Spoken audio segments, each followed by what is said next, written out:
Bonjour à tous et bienvenue dans cette nouvelle vidéo. On continue sur nos basiques de l'IFR et aujourd'hui, je vous explique comment on fait un arc DME.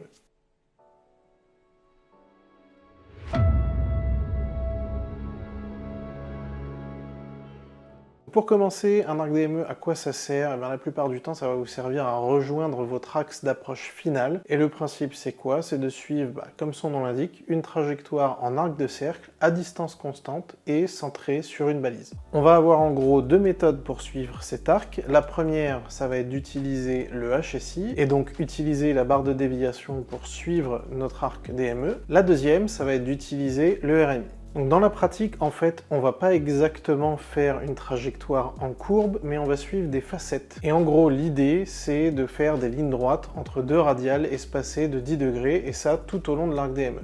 Donc on va avoir un radial de départ, un radial d'arrivée, et on va faire des facettes de 10 degrés à chaque fois. Pour l'exemple d'aujourd'hui, on va prendre l'arc DME de l'approche ILS de Perpignan. C'est un arc à 11 DME, donc c'est-à-dire grosso modo 11 nautiques de sa balise, qui commence sur le radial 104 et qui finit sur le radial 138 du VOR de Perpignan, Papa Golf. Comme je vous ai dit qu'on faisait des tranches de 10 degrés, on va avoir grosso modo 4 segments sur cet arc DME là. La première chose à faire quand on doit rentrer sur un arc DME, ça va être de calculer son anticipation pour l'entrée.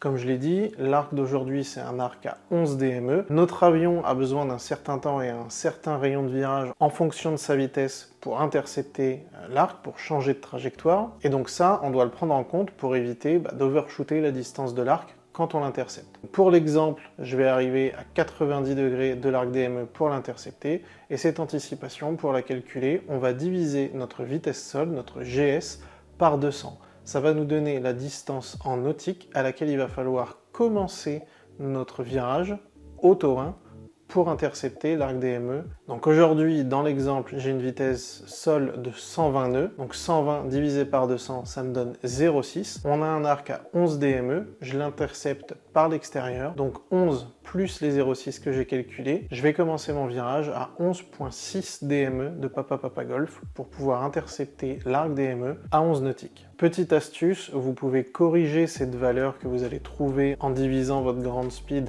par 200 de plus ou moins 0,1 nautique par tranche de 10 nœuds de composante de vent de face ou de vent arrière. Si dans l'exemple d'aujourd'hui j'ai 10 nœuds de vent de face, je vais retarder ma mise en virage et mon entrée dans l'arc de 0,1 nautique. Au lieu de tourner à 11,6, je tournerai qu'à 11,5 pour compenser l'effet du vent dans le virage. Et inversement, si j'ai du vent arrière.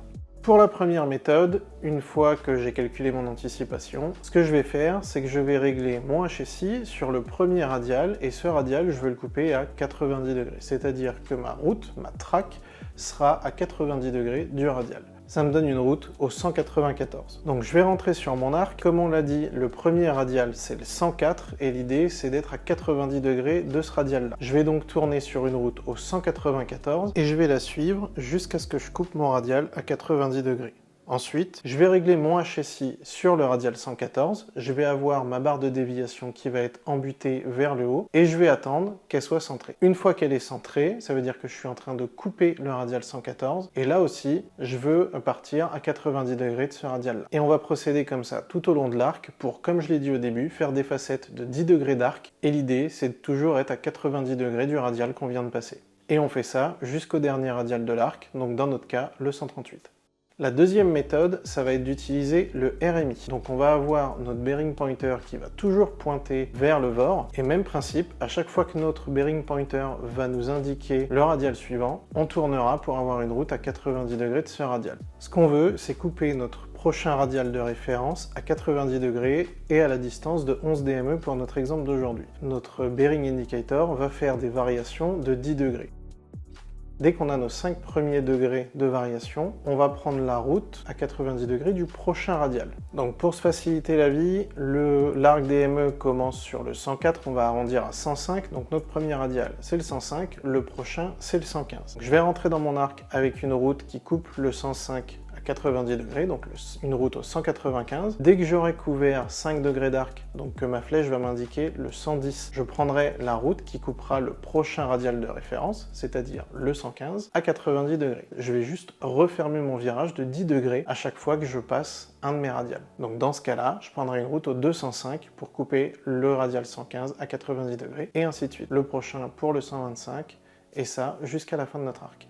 Donc voilà, les deux méthodes. Soit on utilise la barre de déviation et on fait des battements de 10 degrés jusqu'à ce qu'on soit centré et qu'on coupe le radial. Soit on utilise le RMI avec notre bearing pointer qui pointe toujours vers la balise et on fait des variations de 10 degrés comme ça. La seconde méthode, c'est pour moi la plus pratique puisqu'en fait elle va vous permettre dès le départ de régler votre axe d'approche avec les fréquences qui vont bien sur votre HSI et vous n'avez pas de manipulation à faire pendant le suivi de l'arc. Là où avec la première que j'ai expliqué en utilisant le HSI, chaque fois que vous coupez un radial, il faut recaler votre course pour couper le radial précédent. Et en plus, une fois que vous allez arriver à la fin de l'arc, il faudra une nouvelle fois régler la course, mais de votre axe d'approche cette fois. Donc la deuxième méthode est la plus pratique, puisqu'en fait vous réglez tout avant de rentrer dans l'arc, et après vous n'avez plus rien à toucher, c'est juste piloter l'avion et lire les instruments. Pour ce qui est des corrections, les tolérances sur l'arc, c'est plus ou moins 1 nautique. Si vous êtes à l'intérieur de l'arc, l'idée c'est de garder la route de la phase précédente. C'est-à-dire qu'au lieu de tourner au moment où je vais couper mon radial, si je suis à l'intérieur, eh ben je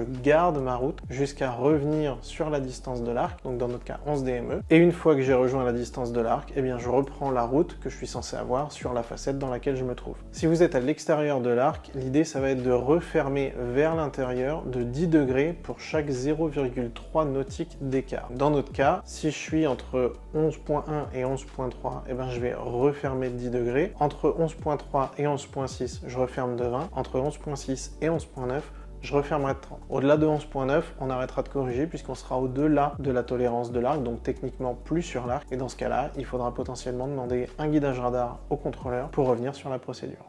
Voilà, donc une vidéo assez courte, j'espère qu'elle aura été suffisamment claire et surtout qu'elle vous aura aidé. Si vous avez apprécié la vidéo, comme d'habitude, n'hésitez pas à laisser un petit like. Si vous avez des questions, eh bien encore une fois, l'espace commentaire est là pour vous, donc n'hésitez pas. Et si vous n'êtes pas encore abonné à la chaîne, je vous invite à le faire et à activer la cloche des notifications pour être averti chaque fois que je sors une nouvelle vidéo. Et sur ce, moi je vous dis à la prochaine.